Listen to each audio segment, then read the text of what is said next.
미사일 한 발이 항공모함 한 척보다 걸프 왕정을 더 위협할 수 있다고 하면 믿으시겠습니까? 걸프 위기하면 다들 육아부터 떠올리시죠. 호르무즈 해협, 유조선 지연, 정제시설 화재. 그런데 최근 이란이 움직인 방향은 좀 달라요. 노린 게 기름이 아니라 물이었습니다. 정확히는 걸프 왕정 국가들이 매일 마시는 식수를 만드는 시설, 담수화 플랜트였어요. 왜 하필 담수화 시설이었을까요? 그리고 이 시나리오가 반복되면 걸프 왕정들은 무엇을 잃게 될까요? 먼저 숫자 하나 던져드릴게요. 쿠웨이트 국민 10명 중 9명이 지금 마시는 물, 다 바닷물을 정제해서 만든 겁니다. 담수화 시설 하나가 사실상 국가 수도꼭지의 절반이에요. 그런데 그 수도꼭지가 지금 이란 미사일과 드론 사거리 안에 앉아 있어요. 오늘 세 층을 파고 내려가겠습니다. 첫째, 표면에서 실제로 무슨 일이 벌어지고 있는가? 둘째, 이란이 이 지점을 노린 진짜 동기가 무엇인가? 셋째, 이 도미노가 넘어지면 한국 건설사와 반도체 공급망까지 어떤 파장이 오는가? 지상파 뉴스만 보고 계시면 이 그림 절대 안 보입니다. 여러분, 이건 중동 뉴스 한 꼭지가 아니에요. 21세기 전쟁의 문법 자체가 바뀌고 있다는 신호입니다. 지금까지 우리가 알고 있던 안보라는 게 사실은 반쪽짜리였을지도 모른다는 얘기예요. 주요 외신들이 걸프 상황을 보도할 때 대부분 유가와 호르무즈 해협에만 집중해 왔어요. 유조선 몇 척이 지연됐고 브렌트유가 배럴당 얼마나 올랐는지. 그런데 정작 이 지역 인구 수천만 명이 매일 마시는 물이 어디서 오는지, 그 물이 어떻게 하루아침에 끊길 수 있는지, 이걸 정면으로 짚는 심층 보도 저는 거의 못 봤습니다. 왜 안 다뤄질까요?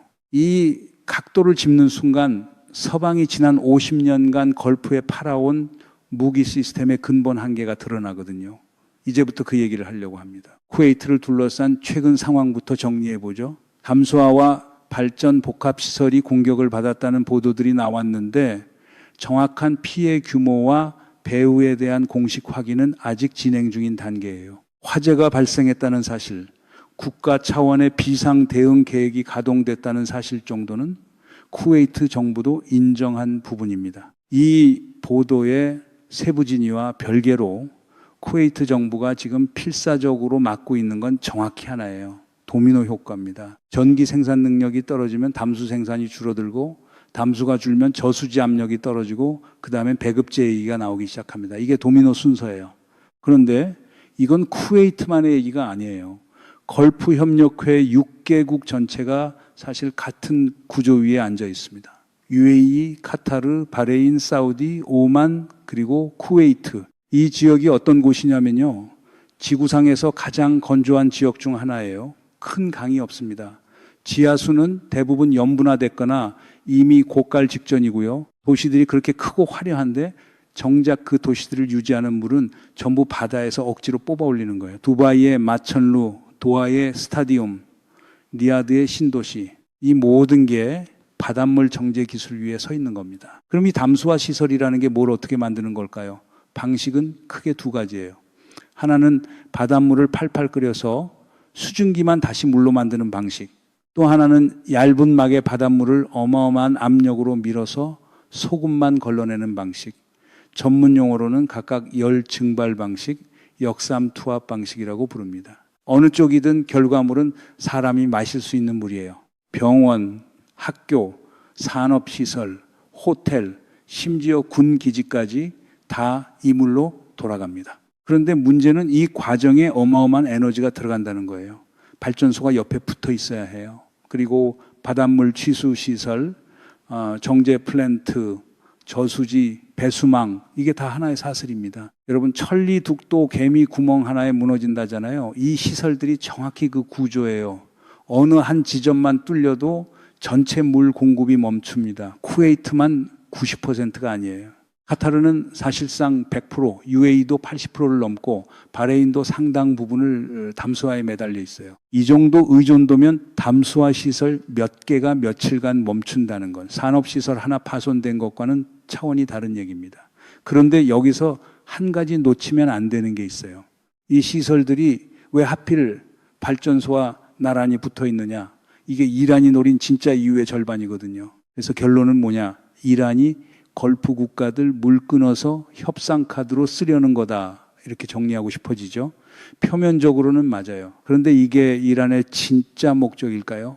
저는 아니라고 봅니다. 협상 카드는 부수입이고 진짜 노림수는 훨씬 밑에 있어요. 담수화 시설이 왜 발전소와 함께 지어졌는지 아세요? 담수화 자체가 전기를 어마어마하게 먹는 하마거든요. 그러다 보니 효율을 위해 발전소 옆에 딱 붙여서 짓는 게 표준이 됐어요. 그런데 이란 입장에서 보면요, 이게 일석이조입니다. 미사일 한 발 떨어뜨리면 전기랑 물이 동시에 나가요. 하나 때리면 둘이 같이 무너지는 구조예요. 이란이 가진 무기 종류도 짚고 넘어가야 합니다. 탄도미사일, 순항미사일, 그리고 자폭 드론. 특히 최근 몇 년 사이 정확도가 눈에 띄게 올라왔다는 게 여러 국제 군사 분석기관들의 공통된 평가예요. 아니, 이거 웃을 일이 아닙니다. 이란 자폭 드론 한 대 제조 비용이 얼마인 줄 아세요? 수백만 원 수준이라는 게 서방 국방 매체들의 추정입니다. 그런데 이걸로 무너뜨릴 수 있는 담수 시설 하나 짓는 데는 몇 조 원이 들어가요? 비용 대비 효과가 상대가 안 되는 겁니다. 이란은 이 계산을 진작에 끝냈어요. 이런 시나리오 사실 처음이 아닙니다. 2019년 9월 사우디아라비아 아부카이크 원유 처리 시설이 드론과 순항 미사일 공격을 받았어요. 사우디 원유 생산의 절반 가까이가 며칠간 멈췄습니다. 배후에는 이란과 연계된 세력이 있다는 게 미국 정보당국의 분석이었죠. 그때 세계가 배운 교훈은 하나였습니다. 걸프 산유국의 핵심 시설이 값싼 드론 몇 대에 얼마나 취약한지. 그런데 이번엔 표적이 바뀐 겁니다. 원유에서 물로. 훨씬 더 민감한 지점으로. 그리고 이란 혼자 하는 게 아니에요. 예멘 후티 반군이 2022년 초 UAE 아부다비를 드론과 미사일로 직접 공격한 적이 있잖아요. 이란 지원 세력이 걸프 심장부까지 도달할 수 있다는 걸 그때 증명한 겁니다. 이란은 자기 미사일뿐 아니라 지역 전체에 프록시 네트워크를 깔아두고 있어요. 이 네트워크가 담수 시설을 조준하기 시작하면 위협의 벡터가 한두 방향이 아닙니다. 문제는 여기서부터입니다. 이란이 왜 미 항공모함 5함대가 아니라 담수화 시설을 골랐는가? 이란 스스로도 잘 알고 있거든요. 재래식 전쟁으로 미국이랑 붙으면 며칠 만에 끝난다는 걸. 그런데 이란은 이런 계산을 하는 겁니다. 이길 필요 없다. 상대를 지치게 만들면 된다. 한번 생각해 보세요. 이란이 미 항공모함 하나 침몰시키면 뭐가 되겠어요? 3차 세계대전으로 갈 수도 있고 결국은 이란이 감당 못하는 규모의 응징이 옵니다. 그런데 왕정 국가 국민이 매일 마시는 물을 부분적으로 끊어버리면요. 그건 며칠이 안 끝나요. 몇 주, 몇 달 정치적 압력이 사회 안에서 쌓입니다. 병원 운영 차질, 학교 급수 제한, 산업 생산 지연, 국민 불만, 그리고 최종적으로는 왕정 자체의 정치적 정당성에 대한 압력이라는 정확히 그걸 노리는 거예요. 조금 더 구체적으로 그림을 그려볼게요. 대형 담수화 시설 하나가 오늘 오전 멈춘다고 쳐요. 첫 24시간은 저수지 물로 버팁니다. 국민들은 아직 몰라요. 그런데 48시간이 지나면 저수지 수위가 눈에 띄게 떨어지기 시작합니다. 산업시설부터 급수 제한이 걸리고 데이터 센터 냉각수 얘기가 나와요. 72시간이 넘어가면 병원 우선 배급이 시작되고 96시간이 지나면 가정용 수도가 시간제 급수로 전환됩니다. 그리고 일주일이 지나면 거리에 사람들이 나와요. 이 시간표가 이란의 계산표거든요. 사마의 같은 인내심이에요. 상대가 스스로 흔들릴 때까지 압력을 걸어놓고 그냥 기다리는 겁니다. 여기서 좀 답답한 얘기 하나 짚고 갈게요. 서방이 걸프에 미군 기지 짓고 무기 팔아온 지 70년이 넘었습니다. 그런데 정작 이 지역 국민들이 매일 마시는 식수의 취약성은 사실상 방치해 왔어요. 이게 정상입니까? 방공망, 항공모함, F-35 얘기는 그렇게 많이 하는데 담수시설 다중화 얘기는 아무도 안 했어요. 아니 어느 순간 이상하게 짜여 있었던 겁니다. 그리고 걸프 왕정 국가들에겐 지리적 함정이 하나 더 있어요. 담수화 시설이 다 어디에 있냐면요. 해안에 몰려 있습니다. 왜? 바닷물을 취수해야 하니까. 그런데 해안에는 뭐가 또 있죠? 항구, 정유소, LNG 터미널, 산업발전지대 다 몰려 있습니다. 이런 미사일 관점에서 보면은요, 이건 완벽한 사냥터예요. 정확도가 몇십 미터만 돼도 한 발로 여러 인프라를 동시에 건드릴 수 있는 구조입니다. 이게 수십 년 도시계획이 쌓아 올린 결과인데 아무도 이걸 안보 관점에서 재검토하지 않았어요. 그리고 이 각본, 이란이 지금 처음 쓰는 게 아니에요. 예멘 내전 지난 10년을 돌아보시면요.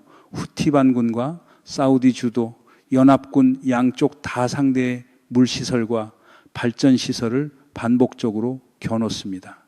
유엔이 몇 번이나 예멘 상황을 인도주의적 재앙이라고 규정했잖아요. 그게 미리 보기였어요. 인프라 전쟁이 시작되면 어떻게 되는지 세계는 이미 예멘에서 봤습니다. 그런데 그때 국제사회가 얻은 교훈은 대응책이 아니라 침묵이었어요. 그 침묵이 지금 걸프 왕정들의 청구서로 돌아오고 있는 겁니다. 물을 무기로 쓴 역사는 사실 오래됐어요. 이라크 후세인 정권이 1990년대에 남부 습지를 인위적으로 말려서 마시아랍인들을 몰아낸 사건, 유엔이 인종 청소로 규정한 바 있죠. 1999년 나토가 세르비아 폭격할 때도 발전소와 정수 시설이 중요 표적이었습니다. 근데 그때는 국가 대 국가였어요. 지금 이란이 하는 건 다릅니다. 국가가 아니라 비대칭 전력으로 훨씬 낮은 비용으로 훨씬 큰 효과를 노리는 겁니다. 전쟁의 규모는 작아졌는데 표적의 민감성은 오히려 커졌어요. 잠깐만요. 이 지점에서 짚고 넘어가야 할 게 있습니다. 걸프 왕정들이 지난 20년간 미국제 무기 사는데 쏟아부은 돈이 수천억 달러 규모예요. 사우디가 특히 그렇고 UAE도 만만치 않아요. 그런데 그중에서 담수화 시설의 다중화, 백업 시스템, 지하화, 분산화 이런 데 들어간 비율은요. 통계로 잡히지도 않을 만큼 작습니다. 무기는 샀는데 정작 지켜야 할 것을 지키는 데는 안 썼어요. 결국 이런 얘기가 됩니다. 걸프 왕정의 진짜 취약점은 유가가 아니라 수도꼭지였습니다. 이 한마디가 지난 20년 걸프 안보 논쟁 전체의 프레임을 뒤집어요. 미사일 방어망을 아무리 촘촘하게 깔아도 마른 목은 방어할 수 없거든요. 여러분 이건 벌거벗은 임금님 이야기랑 정확히 같아요. 걸프 왕정들이 화려하게 행차하는데 사실은 물취약성이라는 옷을 안 입고 있었던 겁니다. 미국도 서방도 다들 알면서 옷 멋지다고 말해줘 온 거예요. 아무도 안 입었다고 지적 안 했어요. 그런데 이번에 이란이 미사일로 그걸 지적한 겁니다. 이 각도, 워싱턴 싱크탱크 브리핑에서 정면으로 나온 적 있으세요? 없어요. 왜 없을까요? 이걸 인정하는 순간 지난 50년간 걸프에 판 미국 무기 시스템의 근본 한계가 드러나거든요. 이거 좀 IMF 외환위기 때 우리가 배웠던 교훈이랑 비슷해요. 1997년. 그때도 겉으로는 다들 튼튼해 보였잖아요. 그런데 외환 유동성이라는 딱 한 지점이 뚫리자 전체가 무너졌습니다. 걸프 왕정들의 담수 시설이 지금 정확히 그 자리에 있는 겁니다. 다른 모든 게 화려한데 이 한 지점의 취약성이 아직 아무한테도 정확한 가격으로 매겨지지 않은 상태예요. 시장이 이 리스크를 재프라이싱하는 순간 여러 카테고리가 동시에 흔들립니다. 그런데 여기서 이란한테도 리스크가 있어요. 이 카드를 너무 자주 꺼내면요, 오히려 자충수가 될 수 있습니다. 민간 생명유지 인프라를 겨눈다는 건 국제사회에서 이란이 인도주의적 재앙을 무기로 삼는다는 프레임을 강화하는 일이거든요. 지금까지 이란을 중립적으로 봐온 나라들도 등을 돌리기 시작할 수 있어요. 그리고 걸프 왕정들 입장에서는요, 이 상황이 미국 무기 구매를 더 가속화할 명분이 됩니다. 방공 시스템, 대미사일 시스템, 통합 조기경보망, 이 카테고리들의 구매가 향후 몇 년간 폭발적으로 늘어날 가능성이 커요. 결국 이란이 미국과 걸프 왕정의 결속을 더 조여준 셈이 될 수도 있는 거죠. 한 깨자고 던진 돌이 자기 발등 찍는 그림이 나올 수 있는 겁니다. 그리고 세계 경제 파장이 지금까지 얘기됐던 것보다 훨씬 넓어져요.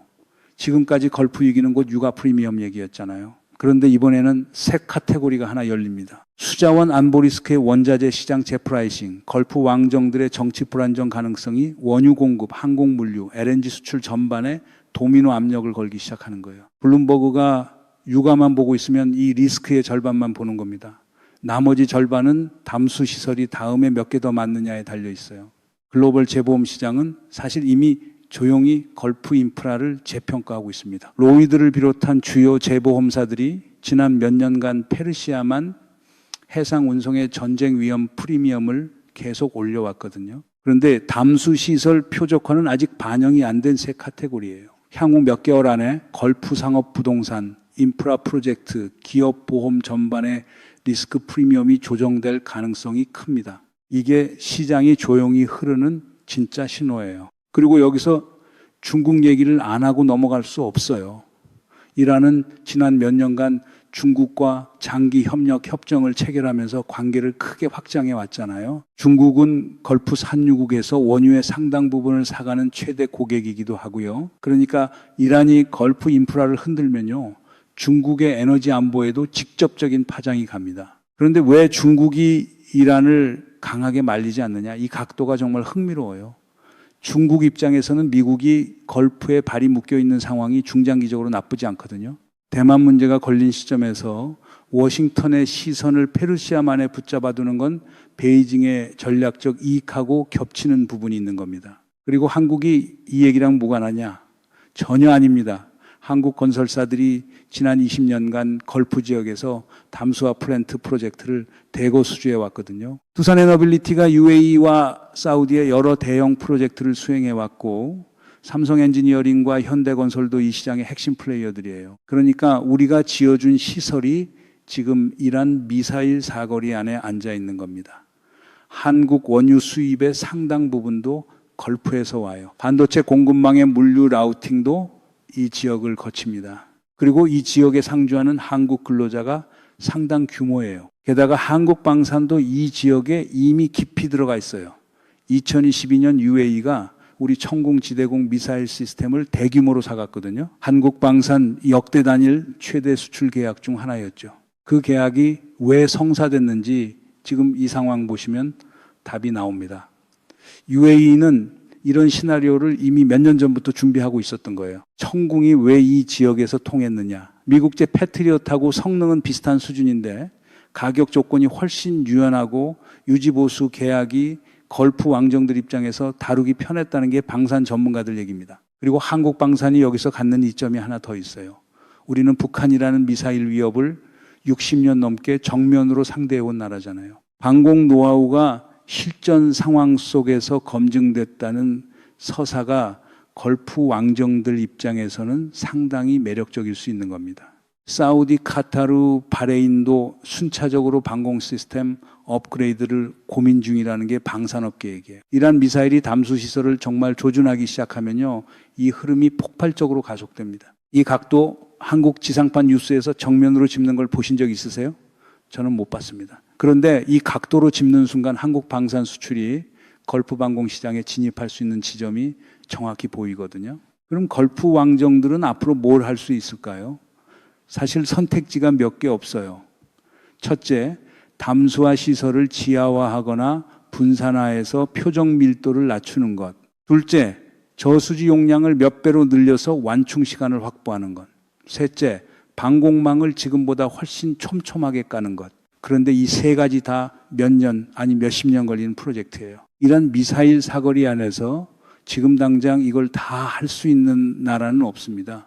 그러니까 지금 시점에서 걸프 왕정들이 할 수 있는 게 사실상 하나예요. 이란과의 직접 충돌을 최대한 피하는 것. 이게 이란이 이 카드를 꺼낸 순간부터 이미 예상했던 지점입니다. 여기엔 씁쓸한 아이러니가 하나 있어요. 걸프 왕정들이 지난 반세기 동안 세계에 판 게 뭐냐? 기름입니다. 그리고 그 기름 판 돈으로 자국민이 마시는 물을 만들어 왔어요. 그런데 이제 그 물시설이 표적이 됐다는 건요, 산유국이라는 정체성 자체의 지속 가능성을 이란이 정확히 겨눴다는 뜻입니다. 처음에 제가 물었죠. 미사일 한 발이 항공모함 한 척보다 걸프 왕정을 더 위협할 수 있냐고. 지금 이 시점에서 다시 보시면요, 그 질문 자체가 좀 틀렸다는 게 보입니다. 이란 미사일은 항공모함이랑 경쟁하고 있는 게 아니에요. 걸프 국민들의 아침 수도꼭지랑 경쟁하고 있는 겁니다. 그리고 그 경쟁에서는요, 미사일이 이겨요. 우리가 지금까지 알아온 국가안보라는 게 사실은 반쪽짜리였을 수 있다는 얘기입니다. 미사일이랑 탱크가 아니라 수도꼭지랑 콘센트를 지키는 게 진짜 안보였을지도 몰라요. 전쟁도 이제 생활 밀착형이 됐네요. 목마르게 만드는 게 정복이 되는 시대입니다. 그럼 다음 표적은 어디일까요? 사우디 아람코 옆에 붙어있는 얀부 담수화 단지일까요? UAE 후자이라 정유협회 시설일까요? 아니면 우리가 예상 못한 완전히 다른 지점일까요? 확실한 건 하나입니다. 이란이 이 카드를 한번 꺼낸 이상 다시 놓지 않아요. 이번 사건이 남기는 진짜 유산은 쿠웨이트 시설 피해 규모가 아닙니다.